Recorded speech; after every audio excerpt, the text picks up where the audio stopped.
Film की शुरुआत होती है और हमें पानी में एक सबमरीन दिखाई जाती है। उसके अंदर दो आदमी दो अलग तरह के कीज चाबियों को जोड़कर एक कमरे को खोलते हैं, जिसमें उन्होंने बहुत बड़े एआई सिस्टम को रखा हुआ था। ये एआई सिस्टम ऐसा था जो दुनिया में होने वाली किसी भी मुसीबत से इन्हें बचा सकता था। वो दुनिया में हर चीज को हैक करने का काम कर सकता था। अब जब वो लोग उस एआई सिस्टम को चलाकर कमरे से बाहर आते हैं तो उन्हें अपने पास एक और सबमरीन के आने का सिग्नल मिलता है, जो बहुत तेजी से उन्हीं के सबमरीन की तरफ आ रही थी। वो लोग अपने कैप्टन को उस सबमरीन के पास एक मिसाइल छोड़ने का कहते हैं, मगर जैसे ही उनका छोड़ा हुआ मिसाइल उस सबमरीन के पास जाता है वो गायब हो गई थी। तभी वो अपने मिसाइल को वापस लाने का कहते हैं, मगर अब वो उन्हीं के सबमरीन की तरफ बढ़ रहा था। ये देखकर कैप्टन डर जाता है और हैरान हो गया था। उसे ऐसा लग रहा था कि शायद उन्हें किसी ने हैक कर लिया है। ये काम दरअसल उनके एआई का ही था, जिसने इनके सिस्टम को हैक कर लिया था। वो मिसाइल अब इन्हीं के सबमरीन से आकर टकरा गई थी, जिस वजह से सबमरीन के तबाह होने के साथ साथ सभी ऑफिसर्स भी मारे जाते हैं। उनका एआई सिस्टम भी पानी में डूब गया था। उनके ऑफिसर्स जो मर गए थे उनकी लाशें पानी में तैर रही थी और ऊपर आने लगती हैं। उनके गले में हम लटकी हुई उन्हीं चाबियों को देखते हैं जो एआई सिस्टम के कमरे की चाबियां थी। इसके बाद हमें एक आदमी इथान को दिखाया जाता है, जिसके पास एक पोस्टमैन कुछ लेकर आया था। यहाँ पर हमें इथान के बारे में बताया जाता है कि वो पहले एक बहुत बड़ा चोर था जो गैब्रियल नाम के आदमी के साथ मिलकर काम किया करता था, मगर एक दिन गैब्रियल ने इथान की दोस्त को मार दिया, जिसके बदले में इथान को आईएमएफ वालों ने मुजरिम समझकर पकड़ लिया। लेकिन जब आईएमएफ के डायरेक्टर को इथान की काबिलियत के बारे में पता चला तो उन्होंने उसकी सजा को माफ करवा के आईएमएफ का एजेंट बना दिया। अब इथान के पास एक काम आता है, उसने दो चाबियों को ढूंढना था और वो वही चाबियां थी जो हमने कहानी के शुरू में देखी, जिससे एआई के सिस्टम को खोला जा सकता था। इस वक्त वो चाबियां एक लड़की के पास थी जो आईएमएफ की एक एजेंट थी। उसे वो इस्तांबुल से मिली थी। उस लड़की के ऊपर 5 करोड़ का इनाम भी था। इथान को अब वो चाबियां किसी भी कीमत पर ढूंढनी थी। दूसरी तरफ हमें वही लड़की दिखाई जाती है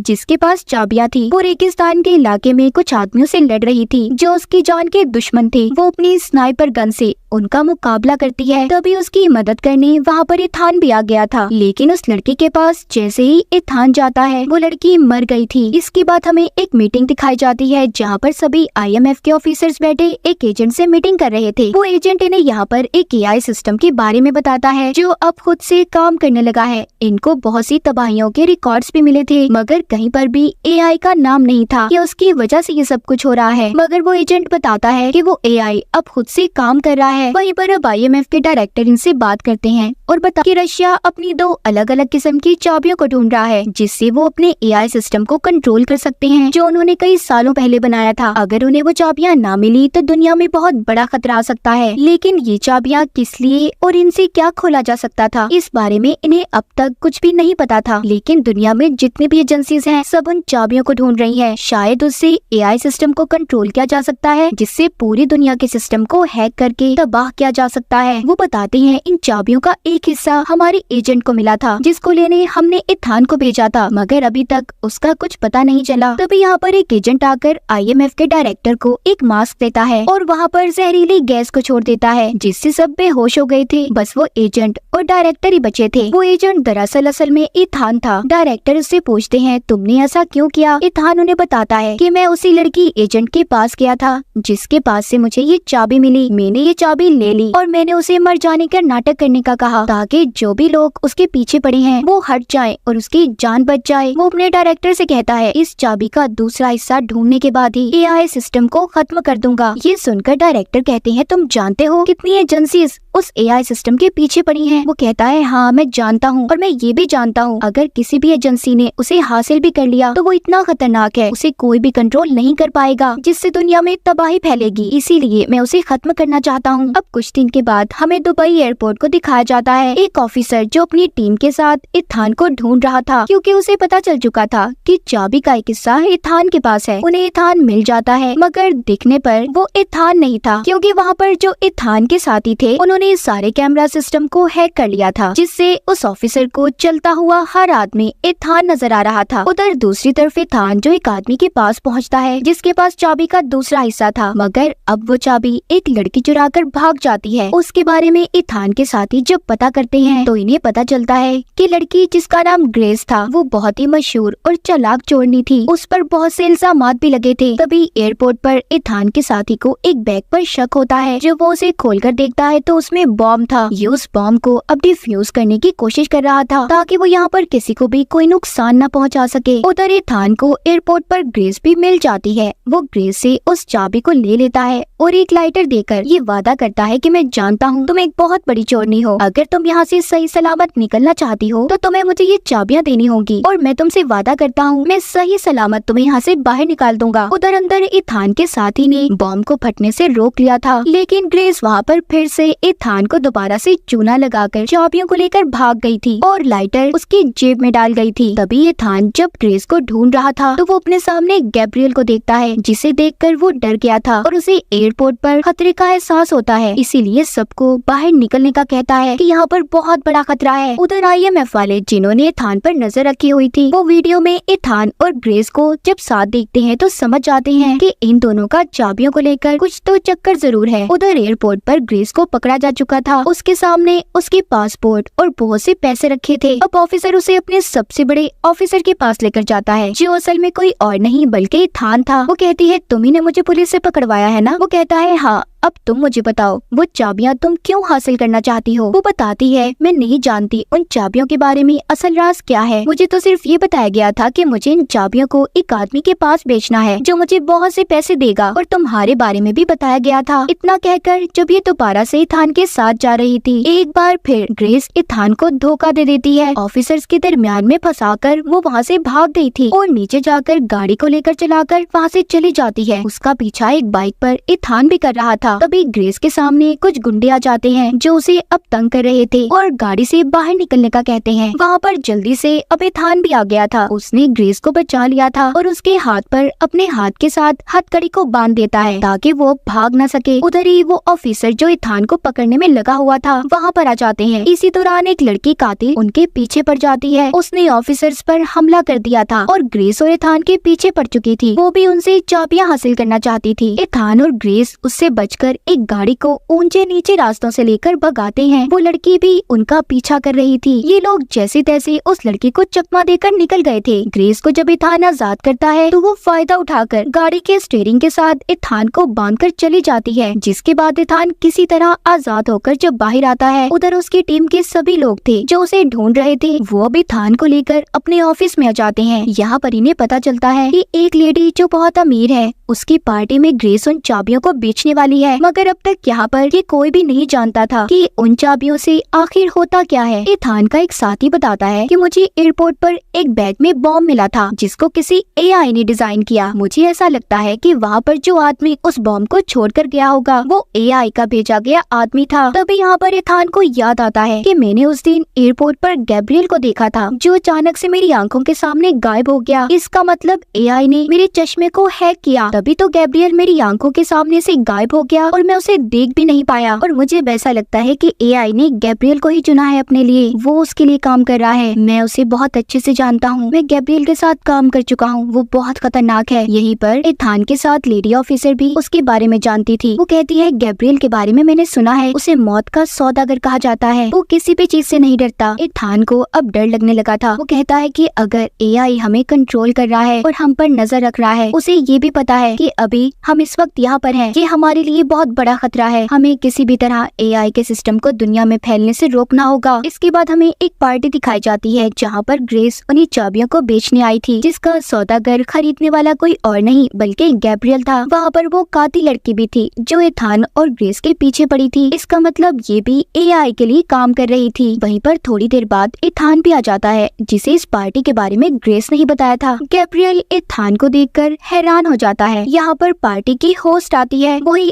अमीर लेडी जो एक ब्लैक मार्केट की डीलर थी, जिसके बारे में पहले ग्रेस ने एथान को भी बताया था। उसी ने ग्रेस को गैब्रियल को चाबियां देने का काम दिया था। वो आकर गैब्रियल से मिलती है। वो अमीर लेडी सबको बिठाकर बताती है कि उन कीज से जो सभी हासिल करना चाहते हैं उससे एआई की एंटिटी यानी कि उसकी बुरी ताकतों को कंट्रोल किया जा सकता है, जिसके बाद इंसान दुनिया में कुछ भी कर सकता है। तभी एथान को ये बात समझ आ गई थी कि वो सभी जो यहाँ पर इकट्ठा हैं उसके पीछे भी एआई का हाथ है। वहीं पर अमीर लेडी ग्रेस से चाबियां मांगती है। वहाँ पर एथान अब उस लेडी से पूछता है कि तुम्हारा उन चाबियों से क्या फायदा होगा। गैब्रियल बताता है अगर ये लेडी इन चाबियों को बेच देगी तो आने वाले कल में और भी अमीर हो सकती है, जिससे इसे बहुत से फायदे होंगे, इसे बहुत से पैसे मिलेंगे और जिसके बाद हम एआई सिस्टम को भी कंट्रोल कर सकते हैं। एथान कहता है आज जो हम यहाँ पर जमा हैं वो एआई की वजह से हैं। वो चाहता है कि उसकी चाबियों से गलत काम किए जाएं। वो एआई सिस्टम ये भी जानता है कि उसे मुझसे खतरा है। तभी वो ग्रेस को चाबियां देने से मना करता है कि गलत हाथों में चाबियां कभी मत देना, जिससे बहुत बड़ी तबाही आ जाएगी। अब वो ग्रेस को इशारा करता है और उधर तभी बहुत बड़ी लड़ाई शुरू हो गई थी। सभी को चकमा देकर एथान और ग्रेस वहाँ से भाग गए थे, लेकिन ग्रेस एथान को एक बार फिर धोखा देकर अकेला ही छोड़कर गैब्रियल के पास उन चाबियों का सौदा करने चली गई थी, क्योंकि उसके भी दिल में अब पैसों का लालच था। एथान जल्दी से अपने साथी से राब्ता करता है और ग्रेस की लोकेशन का पता करने का कहता है। तो उसका साथी जब अपने कंप्यूटर पर काम कर रहा था तो वो एकदम हैरान हो जाता है, क्योंकि बिना बोले ही एथान के पास उसकी आवाज जा रही थी। वो समझ जाता है कि एआई ने उनके सारे सिस्टम्स को हैक कर लिया है। एथान को जब इसके बारे में उसका साथी बताता है तो वो भागकर वहाँ से दूर चला गया था ताकि एआई उसे ना ढूंढ पाए। तभी वहाँ पर इसका पीछा करती कातिल लड़की आ जाती है जो अब तक इसका पीछा कर रही थी। इन दोनों के बीच में बहुत ज्यादा लड़ाई होती है, मगर वो उसे वहीं पर छोड़कर ग्रेस के पास चला जाता है जो एक पुल के पास थी, जिसके बारे में एथान के साथी ने बताया था, मगर उसे पहुँचते वहाँ पर देर हो गई थी। उधर पुल के पास गैब्रियल ने ग्रेस को धोखा दिया था। वो उसे चाबियां लेकर उसे बहुत मारता है और बदले में कोई भी पैसा नहीं देता। तभी उसकी मदद करने जब वहाँ पर एथान के साथी ऑफिसर आती है तो गैब्रियल ने उसे भी मार दिया था। एथान जब उनके पास पहुँचता है तो उस लेडी ऑफिसर की मौत हो गई थी, जिस पर वो बहुत दुखी था कि अगर वो जल्दी पहुँच जाता काश उसकी जान बचा लेता। अगली सुबह ग्रेस एथान के साथ थी। वो बताती है कि गैब्रियल अब वो चाबियां एक आदमी के पास लेकर जाने वाला है जो उसे उसका इस्तेमाल बताएगा कि कैसे वो एआई सिस्टम में काम कर सकती है, और वो सब लोग एक ट्रेन में उन चाबियों की डील करने वाले हैं। ग्रेस भी एथान के साथ उसकी टीम की मदद करने के लिए तैयार थी। एथान का साथी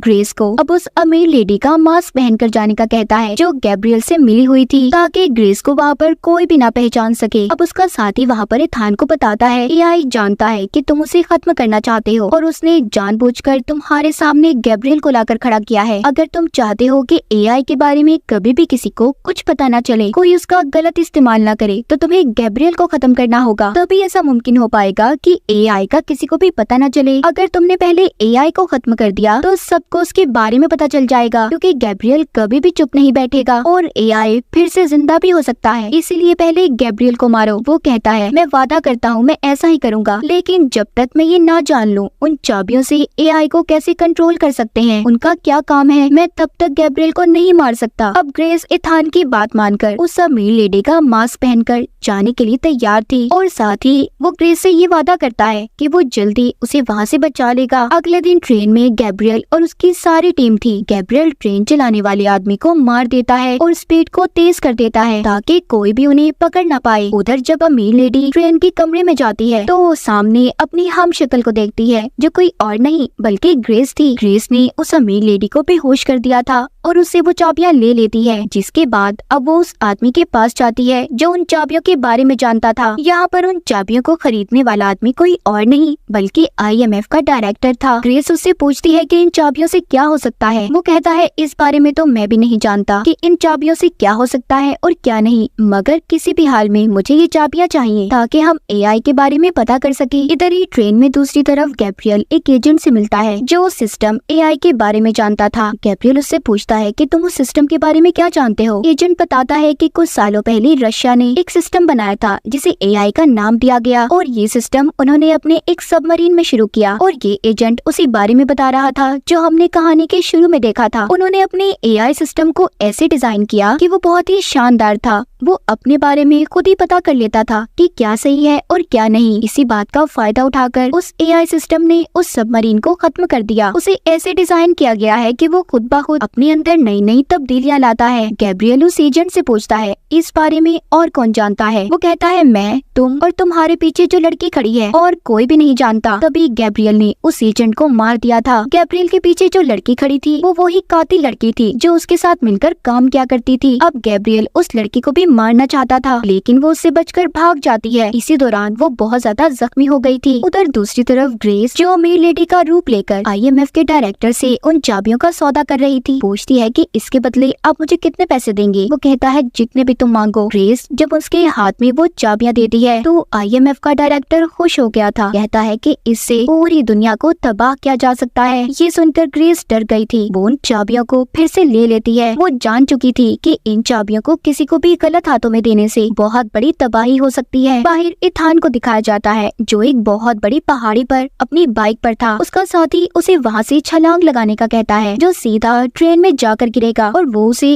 पैराशूट पहनने का कहता है। इथान को यहाँ से छलांग लगाने से डर तो लग रहा था, मगर जब उसे अपनी एक पुरानी दोस्त और लेडी ऑफिसर की याद आती है जिसको गैब्रियल ने मार दिया था, मगर अब वो ग्रेस को ऐसे मरने नहीं देना चाहता था, इसीलिए उसे बचाने की खातिर वो कूद जाता है। ट्रेन के अंदर भी जो असल अमीर लेडी थी उसको होश आ गया था। इसी वजह से ग्रेस की असलियत भी सबको पता चल जाती है। वो जब वहाँ से भाग रही थी तो उस लेडी का एक आदमी उसे पकड़ लेता है और उससे उसने एक चाबी को छीन लिया था। जब वो उसे मारने वाला था, सही वक्त पर वहाँ पर ये थाना जाता है, लेकिन वहाँ से वो चाबी अब गैब्रियल को मिल गई थी, जो उसे लेकर अब ट्रेन की छत पर आ गया था। इथान भी उसके पीछे आता है। उन दोनों की ट्रेन की छत पर बहुत ज्यादा लड़ाई हो रही थी। वो एक दूसरे को बहुत बुरी तरह से मार रहे थे। तभी यहाँ पर वही ऑफिसर आ जाता है जो अब तक इथान को पकड़ने के पीछे पड़ा हुआ था। इसी बात का फायदा उठाकर गैब्रियल ने एक ट्रक में छलांग लगा ली थी। यहाँ पर उस ऑफिसर और इथान को ये बात पता चल गई थी कि वो ट्रेन को नहीं रोक सकते। इथान अब नीचे ट्रेन के अंदर जाता है, जहाँ पर ग्रेस उससे माफी मांगती है और बहुत दुखी थी कि वो उसकी चाबियों को नहीं बचा सकी। यहाँ पर इथान उसको वो चाबी दिखाता है और बताता है कि लड़ाई के दौरान मैंने गैब्रियल से इस चाबी को चुरा लिया था। वो अब कुछ भी गलत नहीं कर सकता। ग्रेस बताती है कि ट्रेन को रोका नहीं जा सकता, ट्रेन के सारे इंजन्स को खराब कर दिया गया है। उधर हम गैब्रियल को देखते हैं जो अपनी जेब में चाबी के बजाय लाइटर को देखता है, जो इथान ने लड़ाई के दौरान उसकी जेब में डाल दिया था। उधर अब ट्रेन में वो दोनों एक दूसरे को बचाने की कोशिश कर रहे थे। इथान ट्रेन के इंजन को सभी डब्बों से अलग कर देता है, जिसके बाद ट्रेन का इंजन तो पानी में गिर गया था और डब्बे जो पुल पर जाकर लगते हैं, जिससे पुल तबाह हो गया था। ग्रेस और इथान उन डब्बों पर चलकर अपनी जान बचा रहे थे। तभी इसी दौरान इथान उस कातिल लड़की को देखता है जो अब मरने वाली थी। ग्रेस उसकी मदद करती और उसे बचा लेती है। वो लड़की उनका शुक्रिया करती है कि इथान ने उसे जिंदा छोड़ दिया और माफी मांगती है कि वो अब तक गैब्रियल का साथ दे रही थी। इथान पूछता है, क्या तुम इन चाबियों के बारे में जानती हो? तभी वो सबमरीन का नाम बताती है जो इन चाबियों का कोड भी था। इतना कहकर वो लड़की मर गई थी। इथान ग्रेस को सही वाले ट्रेन के डब्बे में छोड़कर, जिसमें अभी तक आईएमएफ का डायरेक्टर भी बैठा था और पैराशूट पहनकर नीचे उतर गया था। वहाँ पर ग्रेस आईएमएफ के डायरेक्टर को कहती है कि इथान आप पर अब भी भरोसा करता है, उसको आप पर यकीन है कि आप कभी भी कोई गलत काम नहीं कर सकते। ये सुनकर आईएमएफ का डायरेक्टर ग्रेस से कहता है, तुम फिक्र नहीं करो, कुछ भी गलत नहीं होगा, और हाँ, मैं तुमसे वादा करता हूँ कि तुम्हारे सारे पिछले रिकॉर्ड्स को मिटा दिया जाएगा और तुम अब आईएमएफ की एजेंट बनकर जिंदगी गुजारोगी। उधर इथान को दिखाया जाता है जो अपने साथियों के पास पहुँच गया था और चाबियां देकर उसके बारे में पता करने का कहता है। यानी कि इथान का सफर अभी शुरू हुआ था। वो दुनिया में आने वाली इस बड़ी सी तबाही को रोकना चाहता था। फिल्म के आखिर में हमें पानी के अंदर रशियन सबमरीन को दिखाया जाता है और इसी के साथ इस फिल्म की कहानी यहीं पर खत्म हो जाती है।